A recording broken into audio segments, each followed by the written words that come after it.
dears, and welcome back to my corner of the internet. I'm Shannon, and today we're going to be reading some more of Emily of New Moon.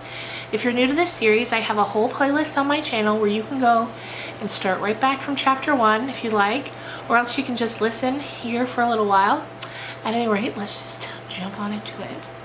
Chapter 19 is called Friends Again. Emily listened very anxiously on Monday morning, but no sound of axe, no ponderous hammer rang in Lofty John's bush. That evening on her way home from school, Lofty John himself overtook her in his buggy and for the first time since the night of the apple, stopped and accosted her. "Will you take a lift, Miss Emily of New Moon?" he said affably. Emily climbed in, feeling a little bit foolish, but Lofty John looked quite friendly as he clucked to his horse. "So, you've clean willed the heart out of Father Cassidy's body," he said. "The sweetest scrap of a girl I've ever seen," he says to me. "Sure, and you might have done the poor Prastis alone." Emily looked at Lofty John out of the corner of her eye. He didn't seem angry. "You've put me in a nice tight fix, Savit," he went on. "I'm as proud as any New Moon Murray, have you all, and your Aunt Elizabeth said a number of things that got under my skin. I've many an old score to settle with her. So I thought I'd get square by cutting down the bush. And you had to go and queer me with the priest because of it, and now I make no doubt I'll not be after daring to cut a stick of kindling to warm me shiverin' carcass without asking lave of the Pope." "Oh, Mr. Sullivan, are you going to leave the bush alone?" said Emily breathlessly. "It all rests with yourself, Miss Emily of New Moon. You can't be after expecting a Lofty John to be too humble. I don't come by the name because of me nakedness." "What do you want me to do?" "First, then, I'm wanting you to let bygones be bygones in that matter of the apple, and be token of the same come over and talk to me now and then as you did last summer. Sure now, and I've missed ya. You and that spitfire of an Ilsa who's never come either because she thinks I mistreated you." "I'll come, of course," said Emily doubtfully, "if only Aunt Elizabeth will let me." "Tell her if she don't, the bush will be cut down, every last stick of it. That'll fetch her. And there's one more thing you must ask me rail make and polite to do ye the favor of not cutting down the bush. If you do it pretty enough, sure niver a tree will I touch. But if you don't go down, they go. Priest or no priest," concluded Lofty John. Emily summoned all her wiles to her aid. She clasped her hands. She looked up through the lashes at Lofty John. She smiled as slowly as she knew how, and Emily had considerable native knowledge of that sort. "Please, Mr. Lofty John," she coaxed, "won't you leave me the dear bush I love?" Lofty John swept off his crumpled old felt hat. "To be sure I will. A proper Irishman always does what a lady asks of him. Sure, and it's been the ruin of us. We're at the mercy of the petticoats. If you come and said that to me before, you'd have no need to walk to Whitecross. But mind you keep the rest of the bargain. The reds are ripe, and the scabs soon will be too. And all the rats have gone to glory." Emily flew into the New Moon kitchen like a slim whirlwind. "Aunt Elizabeth, Lofty John isn't going to cut down the bush. He told me he wouldn't, but I have to go and see him sometimes, if you don't object." "Well, I suppose it wouldn't make much difference to you if I did object," said Aunt Elizabeth, but her voice wasn't as sharp as usual. She would not confess how much Emily's announcement had relieved her, but it mellowed her attitude considerably. "There's a letter here for you. I want to know what it means." Emily took the letter. It was the first time she'd ever received a real letter through the mail, and she tingled with the delight of it. It was addressed in a heavy black hand to Miss Emily Starr, New Moon, Blairwater. "But you opened it!" she cried indignantly. "Well, of course I did. You're not going to receive letters I'm not to see. What I want to know is, how come Father Cassidy is writing to you and writing such nonsense?" "Well, I went to see him Saturday," confessed Emily, realizing that the cat was out of the bag, "and I asked him if he couldn't prevent Lofty John from cutting down the bush." Emily Bird Starr. "I told him I was a Protestant," cried Emily. "He understands all about it, and he was just like anybody else. I like him better than Mr. Dare." Aunt Elizabeth didn't say much more. There didn't seem to be much she could say. Besides, the bush wasn't going to be cut down. The bringer of good news is forgiven much. She'd contented herself with glaring at Emily, who was too happy and excited to mind glares. She carried her letter off to the Garrett dormer and gloated over the stamp and the superscription a bit before she took out the enclosure. "Dear plural of Emily's," wrote Father Cassidy, "I've seen our lofty friend, and I feel sure your green outpost to fairyland will be saved for your moonlit revels. I know you do dance there by light o' moon when the mortals are snoring. I think you'll have to go through the form of asking Mr. Sullivan to spare those trees, but you'll find him quite reasonable. It's all in the knowing how and the time of the moon. How goes the epic and the language? I hope you'll have no trouble in freeing of the child of the sea from her vows. Continue to be the friend of all good elves, and of your admiring friend, James Cassidy. P.S. The boy sends respects. What word have you got for cat in your language? Sure, and you can't get anything cattier than cat, now can you?" Lofty John spread the story of Emily's appeal to Father Cassidy far and wide, enjoying it as a good joke on himself. Rhoda Stewart said she always knew Emily Starr was a bold thing, and Miss Brownwell said she would be surprised at nothing Emily Starr would do. And Dr. Burnley called her a little devil more admiringly than ever, and Perry said she had pluck, and Teddy took credit for suggesting it, and Aunt Elizabeth endured, and Aunt Laura thought it might have been worse, but Cousin Jimmy made Emily feel very happy. "It would have spoiled the garden and broken my heart, Emily," he told her. "You're a little darling girl to have prevented it." One day a month later, when Aunt Elizabeth had taken Emily to Shrewsbury to fit her out for a winter coat, they met Father Cassidy in the store. Aunt Elizabeth bowed with great stateliness, but Emily put out a slender paw. "What about the dispensation from Rome?" whispered Father Cassidy. One Emily was quite horrified lest Aunt Elizabeth should overhear and think she was having sly dealings with the Pope, such as no good Presbyterian half-Murray of New Moon should have. The other Emily thrilled to her toes with the dramatic delight of a secret understanding of mystery and intrigue. She nodded gravely, her eyes eloquent with satisfaction. "I got it without any trouble," she whispered back. "Fine," said Father Cassidy. "I wish you good luck, and I wish it hard. Goodbye." "Farewell," said Emily, thinking it a word more in keeping with dark secrets than goodbye. She tasted the flavor of that half-stolen interview all the way home, and felt quite as if she were living in an epic herself. She did not see Father Cassidy again for years. He was soon afterwards removed to another parish, but she always thought of him as a very agreeable and understandable person. Chapter 20, by Ariel Post. "Dearest Father, my heart is very sore tonight. Mike died this morning. Cousin Jimmy says he must have been poisoned. Oh, Father, I felt so bad. He was such a lovely cat. I cried and cried and cried. Aunt Elizabeth was disgusted. She said, 'You did not make half so much fuss when your father died.' What a cruel thing to say to me. Aunt Laura was nicer, but when she said, 'Don't cry, dear, I'll get you another kitten,' I saw she didn't understand either. I didn't want another kitten. If I had millions of kittens, they wouldn't make up for one Mike. Elsa and I burned him in Lofty John's bush. I'm so thankful the ground wasn't frozen yet.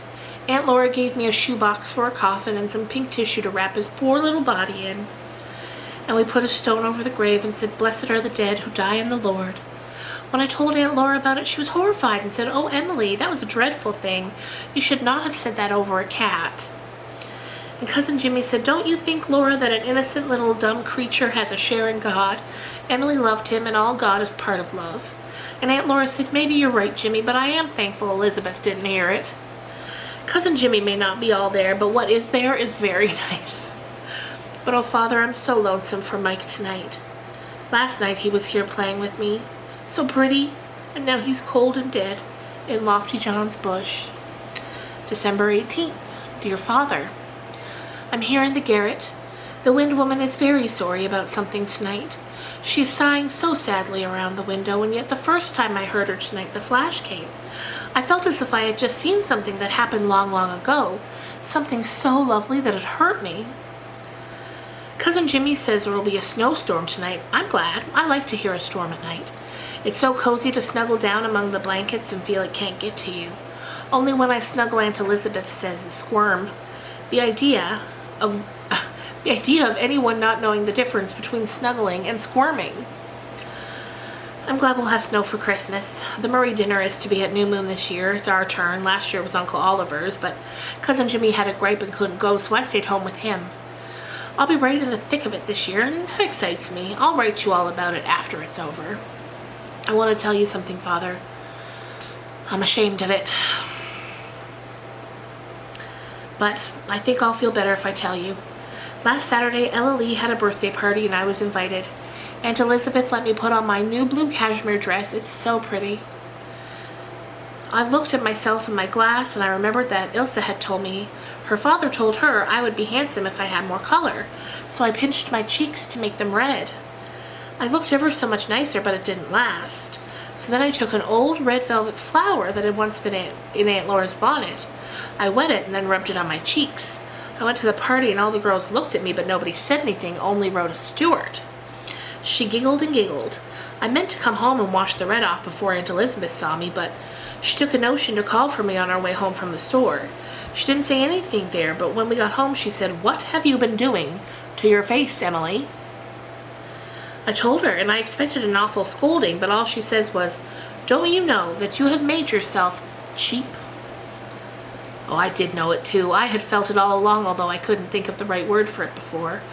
"I'll never do it again, Aunt Elizabeth," I said. "You better not," she said.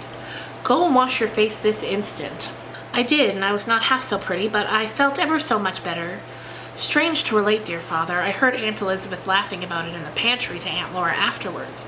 You never can tell what will make Aunt Elizabeth laugh. I'm sure it was ever so much funnier when Saucy Sal followed me to prayer meeting last Wednesday night, but Aunt Elizabeth never laughed a single bit then. I don't often go to prayer meetings, but Aunt Laura couldn't go that night, so Aunt Elizabeth took me because she doesn't like to go alone. I didn't know Sal was following us till just as we got to the church I saw her. I shooed her away, but after we went in, I suppose Sal sneaked in when someone opened the door and got upstairs into the gallery. And just as soon as Mr. Dare began to pray, Sal began to yowl. It sounded awful. Up in that big empty gallery, I felt so guilty and miserable. I didn't need to paint my face. It was just burning red, and Aunt Elizabeth's eyes glittered fiendishly. Mr. Dare prayed a long time. He's deaf, so he didn't hear Sal any more than when he sat on her, but everyone else did, and the boys sure giggled. After the prayer, Mr. Morris went up to the gallery and chased Sal out. We could hear her scrambling over the seats and Mr. Morris after her. I was wild for fear he'd hurt her. I meant to spank her myself with a shingle next day, but I did not want her to be kicked. After a long time, he got her out of the gallery, and she tore down the stairs and into the church, up one aisle and down the other 2 or 3 times as fast as she could go, and Mr. Morris after her with a broom. It's awfully funny to think of it now, but I did not think it so funny at the time. I was so ashamed and afraid that Sal would be hurt. Mr. Morris chased her out at last. When he sat down, I made a face at him behind the hymn book. Coming home, Aunt Elizabeth said, "I hope you've disgraced us enough for tonight, Emily Starr. I shall never take you to a prayer meeting again." I'm sorry I disgraced the Murrays, but I don't see how I was to blame, and anyway, I don't like prayer meetings because they're boring. But it wasn't boring that night, dear Father. Do you notice how my spelling's improved? I have thought of such a good plan. I write my letter first, and then I look up all the words I'm not sure of, and I correct them. Sometimes, though, I think a word is all right when it isn't. Ilse and I have given up our language. We fight over the verbs. Ilse didn't want to have any tenses for the verbs. She just wanted to have a different word altogether for every tense. I said if I was going to make a language, it was going to be a proper one, and Ilse got mad and said she had enough bother with grammar and English, and I could go and make my old language myself. But that's no fun, so I let it go too.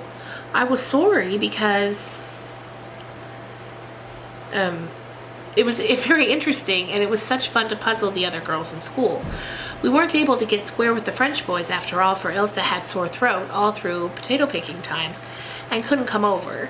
It seems to me that life is full of disappointments. We had examinations in school this week. I did pretty well in all except arithmetic. Miss Brown will explain something about the questions, but I was busy composing a story in my mind and didn't hear her. So I got poor marks. The story is called Madge McPherson's Secret. I'm going to buy 4 sheets of foolscap with my egg money and sew them into a book and write the story in it. I can do what I like with my egg money, but I think I'll write novels when I grow up as well as poetry. But Aunt Elizabeth won't let me read any novels, so how can I find out how to write them?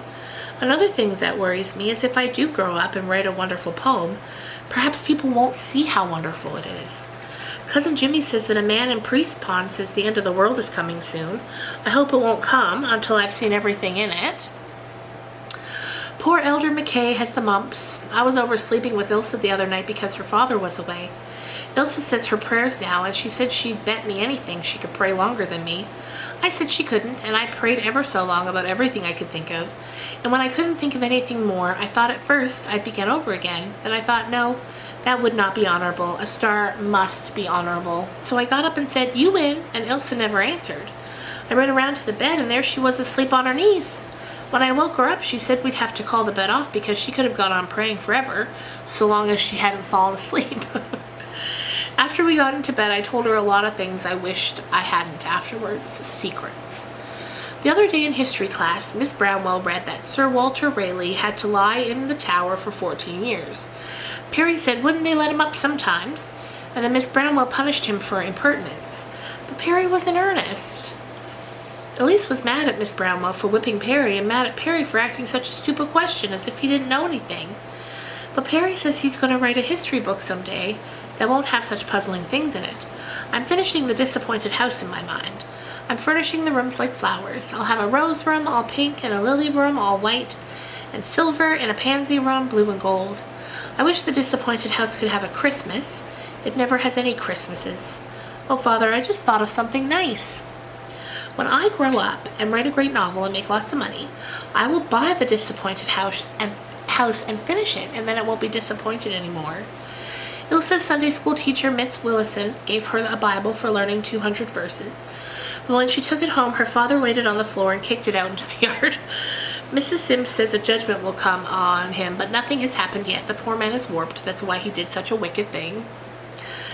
Aunt Laura took me to old Mrs. Mason's funeral last Wednesday. I like funerals. They're so dramatic. My pig died last week. It was a great financial loss to me.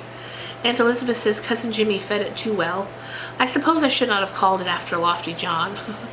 We have maps to draw in school now. Rhoda Stewart always gets the most marks. Miss Brownwell doesn't know that Rhoda just puts the map up against the window pane and the paper over it and copies off of it.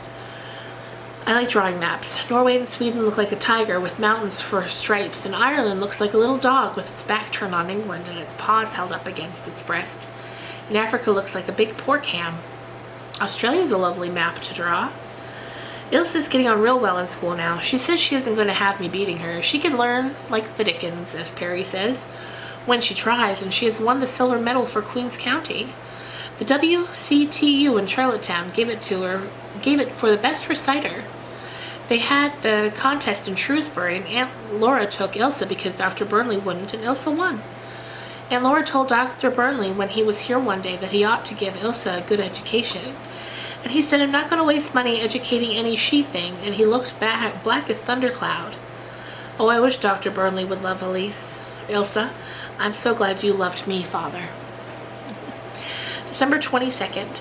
Dear Father, we had our school examination today. It was a great occasion. Almost everybody was there except Dr. Burnley and Aunt Elizabeth. All the girls wore their best dresses but me. I knew Ilsa had nothing to wear but her shabby old last winter's plaid. That's too short for her, so to keep her from feeling bad, I put on my old brown dress too. Aunt Elizabeth did not want to let me do it at first because New Moon Murray should be well dressed, but when I explained about Ilsa, she looked at Aunt Laura and then she said that I could. Rhoda Stewart made fun of Ilsa and me, but I heaped coals of fire on her head. That's what it's called. That's what's called a figure of speech. She got stuck in her recitation. She had left the book home and nobody else knew the piece but me. At first I looked at her triumphantly, but then a weird thing came to me and I thought, what would I feel like if I was stuck before a big crowd of people like this? And besides, the honor of the school is at stake. So I whispered it to her. Because I was quite close, she got through the rest all right. The strange thing is, dear Father, that now I don't feel any more as if I hated her. I feel quite kindly to her, and it's much nicer. It's uncomfortable to hate people. December 28th. Dear Father, Christmas is over. It was pretty nice. I never saw so many good things cooked all at once. Uncle Wallace and Aunt Eva and Uncle Oliver and Aunt Audie and Aunt Ruth were here. Uncle Oliver didn't bring any of his children, and I was much disappointed. We had Dr. Burnley and Elsa here too. Everybody was dressed up. Aunt Elizabeth wore her black satin dress with a pointed lace collar and cap. She looked quite handsome, and I was proud of her. You like your relations to look well, even if you don't like them. Aunt Laura wore her brown silk dress, and Aunt Ruth had on a gray dress. Aunt Eva was very elegant. Her dress had a train, but it smelled of mothballs. I had on my blue cashmere and wore my hair tied with blue ribbons, and Aunt Laura let me wear Mother's blue silk sash with the pink daisies on it that she had when she was a little girl at New Moon. Aunt Ruth sniffed when she saw me. She said, "You have grown a great deal, Emily. I hope you're a better girl." But she didn't hope it, really. I saw that quite plain. She told me my bootlace was untied. "She looks better," said Uncle Oliver. "I wouldn't wonder if she grew up into a strong, healthy girl after all." Aunt Eva sighed and shook her head. Uncle Wallace didn't say anything, but shook hands with me. His hands were as cold as a fish. When we went out to the sitting room for dinner, I stepped on Aunt Eva's train, and I could hear some stitches rip somewhere. Aunt Eva pushed me away, and Aunt Ruth said, "What a very awkward child you are, Emily." I stepped behind Ruth and stuck out my tongue at her. Uncle Oliver makes a noise eating his soup. We had all the good silver spoons out. Cousin Jimmy carved the turkeys, and he gave me 2 slices because he knows I like the white meat the best.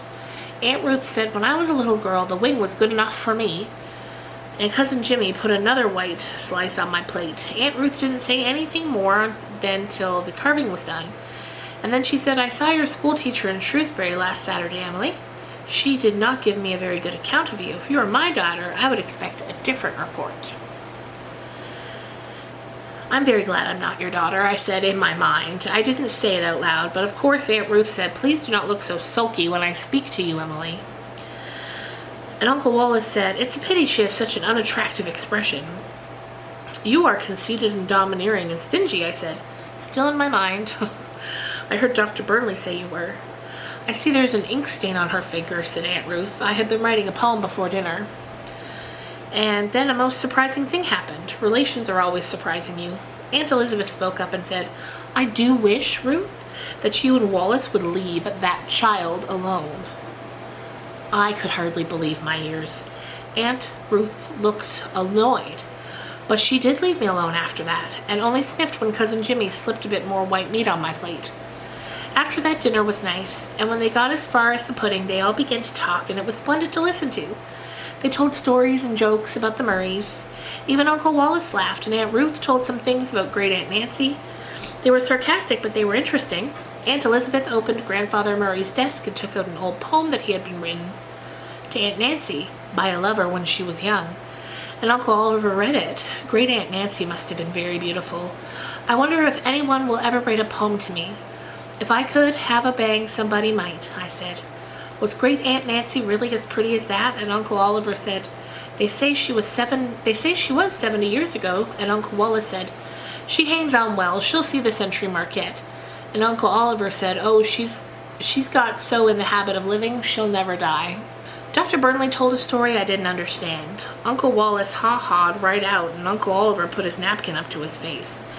Aunt Audie and Aunt Eva looked at each other sideways and then at their plates and then smiled a little bit. Aunt Ruth seemed offended, and Aunt Elizabeth looked coldly at Dr. Burnley and said, "I think you forget that there are children present." And Dr. Burnley said, "Oh, I beg your pardon, Elizabeth." Very politely. He can speak with a grand air when he likes. He's very handsome when he's dressed up and shaved. Ilse says she's proud of him, even if he hates her. After dinner was over and the presents were given, that is a Murray tradition. We never have stockings or trees, but a big bran pie is passed all around with the presents buried in it and ribbons hanging out with names on them. It was fun. My relations all gave me useful presents, except Aunt Laura. She gave me a bottle of perfume. I love it. I love nice smells. Aunt Elizabeth does not approve of perfumes. She gave me a new apron, but I'm thankful to say not a baby one. Aunt Ruth gave me a New Testament and said, "Emily, I hope you'll read a portion of that every day until you have it read through." And I said, "Why, Aunt Ruth, I've read the whole New Testament a dozen times," which was true. I love Revelations, and I do. When I read the verse and the 12 gates were 12 pearls, I just saw them and the flash came. "The Bible's not to be read as a storybook," Aunt Ruth said coldly. Uncle Wallace and Aunt Eva gave me a pair of black mitts, and Uncle Oliver and Aunt Audie gave me a whole $1 in nice new silver dimes. And Cousin Jimmy gave me a hair ribbon. And Perry had left a silk bookmark for me. He had to go home to spend Christmas Day with his Aunt Tom at Stovepipe Town, but I saved a lot of nuts and raisins for him. I gave him and Teddy handkerchiefs. Teddy's was a little nicer. And I gave Ilsa a hair ribbon. I bought them myself out of my egg money. I will not have any more egg money for a long time because my hen has stopped laying. Everybody was happy, and once Uncle Wallace smiled right at me. I didn't think him so ugly when he smiled. After dinner, Ilsa and I played games in the kitchen, and Cousin Jimmy helped us make taffy. We had a big supper, but nobody could eat much because they'd had such a dinner. Aunt Eva's head ached, and Aunt Ruth said she didn't see why Elizabeth made the sausages so rich. But the rest were good-humored, and Aunt Laura kept things pleasant. She's good at making things pleasant. And after it was all over, Uncle Wallace said, this is another Murray tradition, let us think for a few moments of those who have gone before. I liked the way he said it, very solemnly and kind. It was one of the times when I'm glad the blood of the Murrays flows in my veins. And I thought of you, Father, and Mother, and poor little Mike, and great-great-grandmother Murray, and of my old account book that Aunt Elizabeth burned, because it seemed just like a person to me. And then we all joined hands and sang Auld Lang Syne before they went home. I didn't feel like a stranger among the Murrays anymore. And Aunt Laura stood out on the porch to watch them go. Aunt Laura put her arm around me and said, your mother and I used to stand like this long ago, Emily, to watch the Christmas guests go away. The snow creaked and the bells rang back through the trees until the frost on the pig house roof sparkled in the moonlight. And it was all so lovely, the bells and the frost and the big shining white night, that the flash came, and that was best of all. And that is the end of chapter 20. I feel like we're really getting through it now. Last I checked, we were about 65% done, so we're getting there. Anyway, I hope you guys are having a great weekend. This video is going up before my book talk because I just didn't get the book read in time, so that'll have to wait till next week. Am I out of focus? Have I been out of focus this whole time? Oh. Sure, now it's focusing. Or no. Oh, there it goes. If I've been out of focus this whole time, you guys, I'm sorry, but we're just going to keep it because I don't want to go back and have to reread both those chapters. Anyway, have a great week, and I will see you on Monday. Bye.